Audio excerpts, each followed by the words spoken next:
السلام علیکم دوستو، کیا حال ہے؟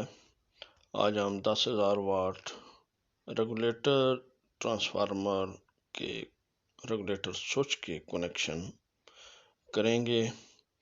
آپ نے جو ٹرانسفارمر ریوائنڈ کیا ہے اس کی سب سے پہلے جو لوپ نکالی ہے وہ آپ نے یہ یہاں پہ لگانی ہے۔ یہ 1 نمبر لوپ ہے، یہ 2 نمبر لوپ، 3 نمبر، 4 نمبر، اور یہ 5 نمبر، یہ 6 نمبر لوپ ہے، یہ 7، یہ 8، 9، 10، 11 نمبر، اور اس سے آگے جو کنیکشن ہے وہ مین کا ہے۔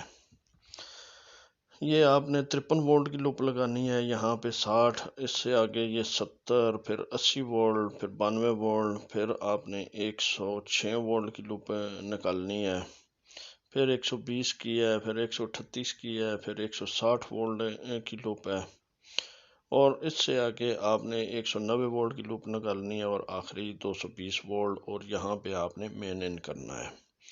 یہ لوپیں اس ترتیب سے نکلی ہوئی ہیں کہ آپ اس کو بعد میں 100 وولٹ تک کا سٹیپلائزر بھی بنا سکتے ہیں، لیکن اس کے لیے آپ نے اس کے اوپر 15 وولٹ کی ریوائنڈنگ بھی ڈالنی ہے۔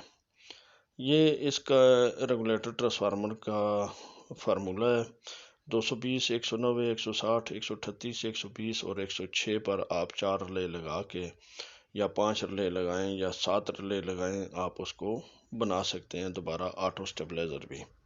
اس کے لیے آپ نے ایک سرکٹ کا استعمال کرنا ہے اور رلے کو چلانے کے لیے 15 وولٹ کی وائنڈنگ بھی ڈالنی ہے۔